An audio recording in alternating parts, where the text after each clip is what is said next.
श्रीलङ्कामा आर्थिक सङ्कट गहिरिँदै जाँदा केही दिन अघि देशभरबाट राजधानी कोलम्बोमा भेला भएका हजारौं प्रदर्शनकारी राष्ट्रपति राजपक्षको सरकारी र प्रधानमन्त्री विक्रमासिंघेको निजी निवासमा प्रवेश गरेका थिए। सरकारको गलत नीतिका कारण सङ्कट देखिएको भन्दै उनीहरूले राष्ट्रपति राजपक्ष र प्रधानमन्त्री विक्रमासिंघेको राजीनामाको मागसहित राष्ट्रपति र प्रधानमन्त्रीको निवास घेराउ गरेका थिए। उनीहरूले राष्ट्रपति राजपक्षले राजीनामा नदिउन्जेलसम्म दुवै भवन नछोड्ने बताएका छन्। त्यसो त प्रदर्शनकारीले प्रधानमन्त्री निवासमा आगजनी समेत गरेका थिए। दर्शकवृन्द, आउनुहोस् आजको यस श्रृङ्खलामा हामी श्रीलङ्काले अर्थतन्त्र टाट पल्टिएको घोषणा गरेसँगै के अब नेपाल पनि श्रीलङ्काकै बाटोमा छ? आज हामी यसैको बारेमा चर्चा गर्नेछौँ। श्रीलङ्काले केही महिनादेखि स्वतन्त्रता यताकै सबैभन्दा ठूलो आर्थिक सङ्कटको सामना गरिरहेको छ।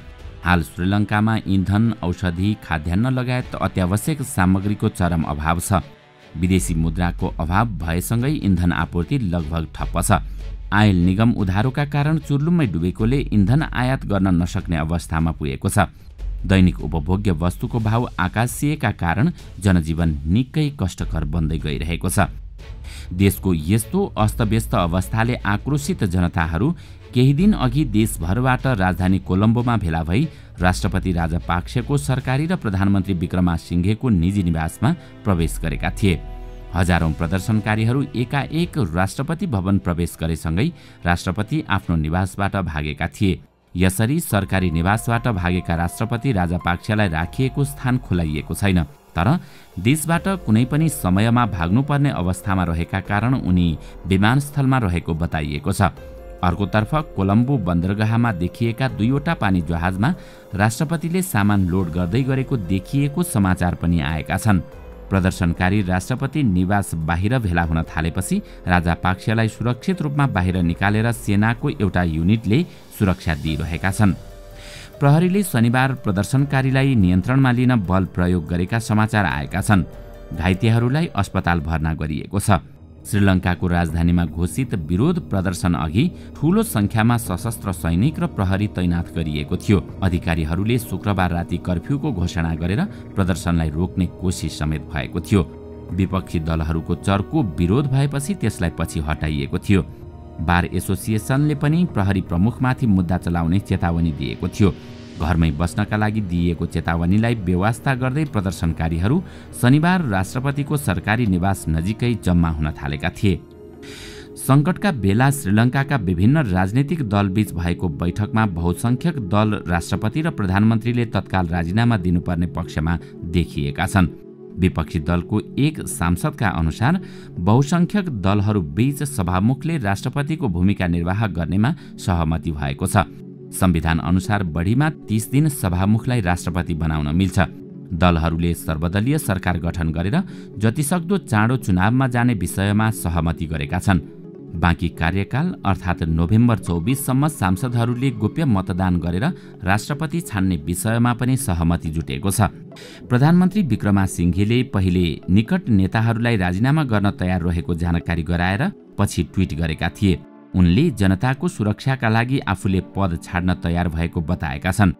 प्रदर्शन बढ्दै गएपछि प्रधानमन्त्री विक्रमासिंघे सामु राजीनामा बाहेक विकल्प नरहेको बताइएको छ। गत महिनाको प्रदर्शनपछि विक्रमासिंघेलाई प्रधानमन्त्री बनाइएको थियो। राष्ट्रपति गोटाबायाका दाइ महिन्दाले पदबाट राजीनामा दिएपछि विक्रमासिंघे प्रधानमन्त्री बनेका हुन्। 2 करोड 20 लाख जनसङ्ख्या रहेको हिन्द महासागर स्थित टापु राष्ट्र श्रीलङ्का अहिले आर्थिक रूपमा टाट पल्टिएको छ। श्रीलङ्काले इन्धन, औषधि, खाद्यान्न जस्ता आधारभूत वस्तु आयात गर्न समेत सकेको छैन।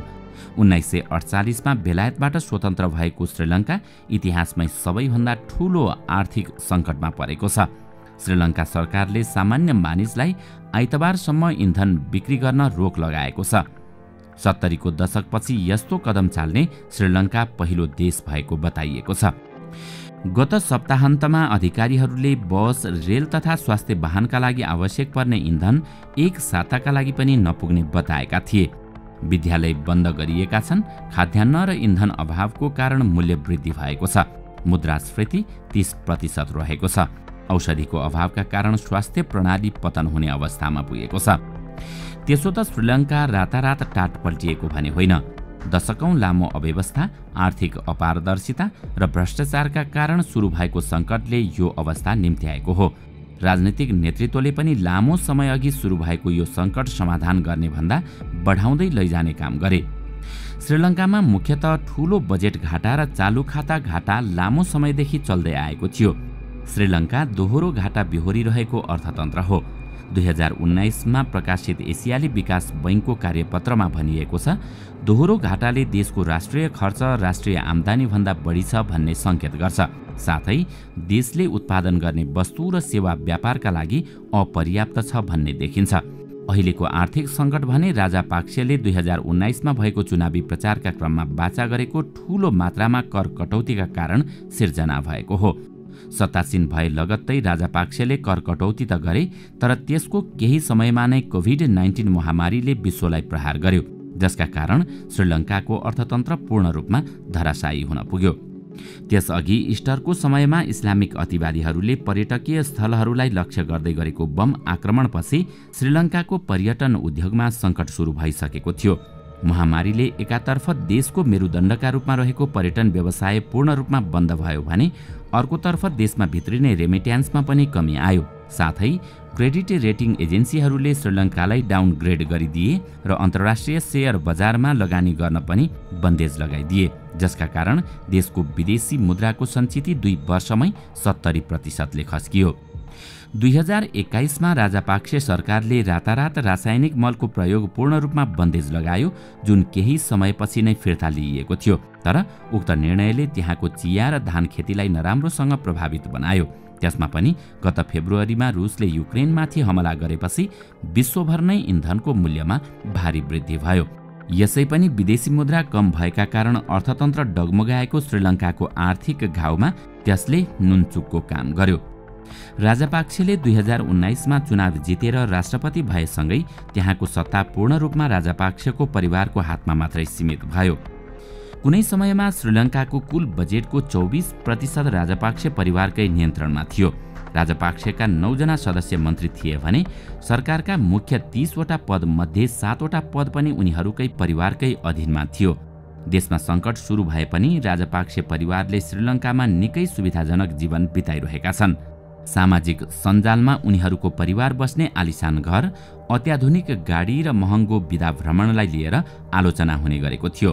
यसले पनि अहिलेको राजनीतिक तथा आर्थिक सङ्कटमा आलोचना र प्रदर्शन उनीहरूकै परिवारमाथि केन्द्रित भइरहेको छ। नेपाल पनि छिट्टै श्रीलङ्काको स्थितिमा पुग्न सक्ने जोखिम। यता नेपालको पनि आर्थिक अवस्था दिन प्रतिदिन दयनीय बन्दै गइरहेको छ। यदि नेपालको यही अवस्था लामो समयसम्म रहिरहने हो भने चाँडै नेपाल पनि श्रीलङ्काको स्थितिमा पुग्न सक्ने नेपाल राष्ट्र बैंकका गभर्नर महाप्रसाद अधिकारीले बताएका छन्। नेपालमा अहिले सञ्चित मुद्रा रितिँदै गएको छ। साथै नेपालको मुद्राको मूल्य कम हुँदै गएको र अमेरिकी मुद्राको मूल्य बढ्दै गएको छ, जसले गर्दा अहिले आयातित हरेक वस्तुको मूल्य वृद्धि हुँदै गएको छ। नेपालमा हरेक वस्तुको उत्पादन कम रहेको र देशलाई आवश्यक पर्ने स्रोत र साधन विदेशबाट आयात अत्यधिक मात्रामा बढेको छ। देशलाई आवश्यक वस्तु विदेशबाट आयात गर्नु परेको हुनाले देशमा सञ्चित रहेको वैदेशिक मुद्रा सकिँदै गइरहेको छ।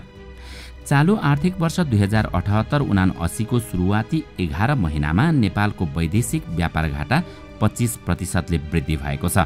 भन्सार विभागका अनुसार 2078 साउनदेखि 2079 जेठ मसान्तसम्म नेपालको कुल वैदेशिक व्यापार 19 खर्ब 49 अर्ब 6 करोड 1,14,000 रुपियाँ पुगेको छ।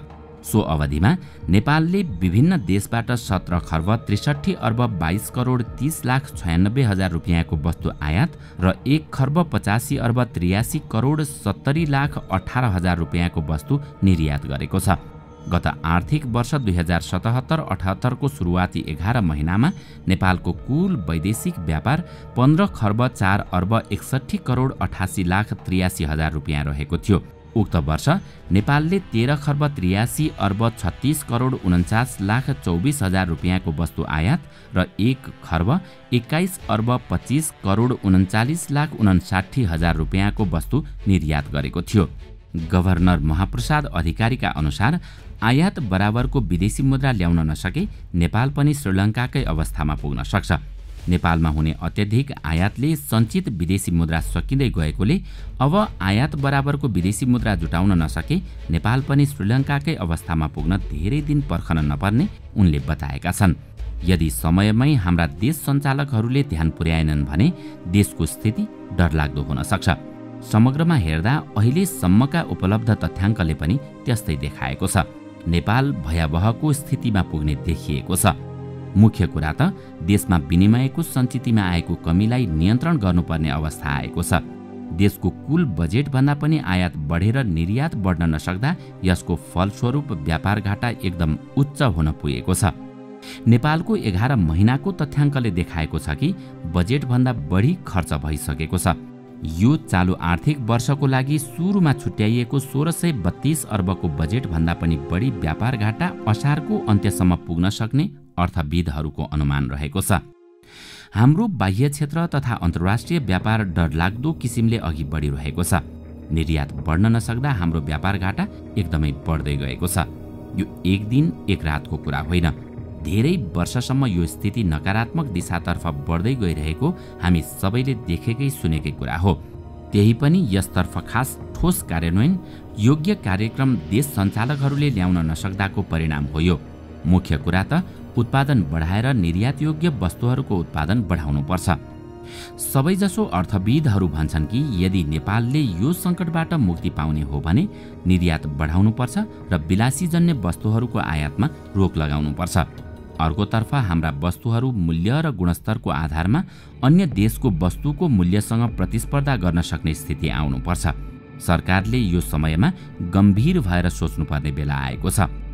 नेपालका राजनीतिक दलहरू अहिले सत्ता लोभमा गठबन्धनको खेलमा रुमलिरहेको देख्न सकिन्छ। देशको आर्थिक अवस्था कमजोर भएको विषयमा खासै चिन्ता चासोको विषय बन्न नसक्दा पनि देशमा महँगीले आकाश छुन लागेको अर्थविदहरूको विश्लेषण छ। दुःखको कुरा त के हो भने नेतृत्वमा रहेका जिम्मेवार नेताहरूको सोच नै दरिद्रताले भरिएको छ। उनीहरू आगामी चुनावमा कसरी जित्ने भन्नेमै खुरापाती गर्न व्यस्त छन्। चुनाव जितिएन भने हामी सरकारमा जान पाउँदैनौँ, सरकारमा जान नपाए फेरि सत्तामा हालिमुहाली गर्न पाइँदैन, अनि देश आफूले चाहे जस्तो ढङ्गले चलाउन पाइँदैन। त्यसैले अहिले उनीहरूको ध्यान गठबन्धन कता र कोसँग गर्ने भन्नेमै केन्द्रित छ। उनीहरूको सोच यति निकृष्ट छ कि देश गरिब भए होस् तर आफू गरिब हुनु भएन भन्ने ध्याउनामा छन्। यिनै नेताहरूका कारण नेपालको अवस्था पनि चाँडै श्रीलङ्काको स्थितिमा पुग्ने निश्चित छ। तर हामी उही पशुपतिनाथसँग कामना गर्छौँ कि त्यस्तो अवस्था हामीले भोग्नु नपरोस्, किनकि कोरोना कालमा पनि हामीले उही पशुपतिनाथसँग कामना गरेर बितायौँ। अबको सङ्कटकालमा पनि हामीले फेरि उही पशुपतिनाथसँग कामना गर्नुपर्नेछ, किनकि हामीसँग अरू केही विकल्प छैन। अहिले नेपालमा डिजेल पेट्रोलको मूल्य दिनदिनै आकाशीयसँगै यसले महँगी झनै बढाउँदै लगेको छ। यहाँ अचम्मको कुरा त के हो भने नेपालमा दैनिक 1 अर्ब 23 करोड भन्दा बढी खर्च पेट्रोलियम पदार्थमा हुने गरेको छ। ऊर्जा मन्त्रालय भारतले हाम्रो बिजुली किनेन भनेर रोइ कराई गरेर बसेको छ, किनकि ऊर्जा मन्त्रालयलाई नै थाहा छैन कि अतिरिक्त ऊर्जालाई कसरी खपत गर्ने। तपाईँ हामीले अहिलेसम्म बुझ्न नसकेको कुरा सायद यही होला। यदि हामीले विद्युतीय सवारी साधनमा कर छुट दिँदै देशभर चार्जिङ स्टेसनको व्यवस्था गर्न सकेको खण्डमा मात्रै पनि दैनिक 1 अर्ब 23 करोडको आधा नै किन नहोस्, करिब 60 करोड दैनिक बचत गर्न सक्छौँ। सरकारको यसमा कुन लालचाले हो कुन्नी फिटिक्कै ध्यान जान सकेको छैन। अब त झन् पेट्रोलमा कोटा प्रणाली लागू गर्ने योजना गरिँदैछ, जसले आम मानिसमा डर र त्रास त फैलिन्छ नै, यसमाथि आर्थिक मन्दीको भारमा सबैभन्दा तल्लो स्तरका जनता नराम्रोसँग पिल्सिन पुग्छन्। यहाँ अर्को अचम्मको कुरा त के हो भने नेपाल कृषि प्रधान देश भन्ने गरे पनि कृषिबाट उत्पादन हुने सबै वस्तु आयात हुने गरेको छ। वर्षेनी 22-23 अर्ब बराबरको चामल, सागसब्जी, माछा मासुदेखि लिएर फलफुल सबै आयात हुने गरेको छ। गत आर्थिक वर्षमा मात्रै 3 खर्ब 25 अर्बको कृषिजन्य वस्तु आयात भएको थियो। अब नेपाललाई कृषि प्रधान देश होइन बरु रेमिट्यान्स प्रधान देश भनेर घोषणा गरे हुन्छ।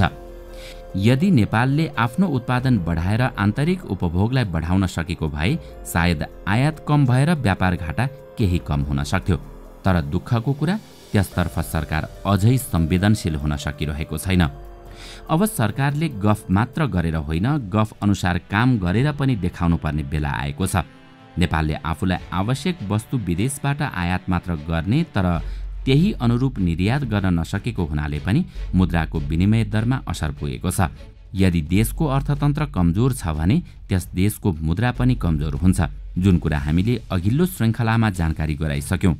यदि हामीले सबै वस्तु खरिद गरेर उपभोग चाहिँ गर्ने तर केही पनि उत्पादन नगर्ने हो भने देशको मुद्रा झन्झन कमजोर हुँदै जान्छ।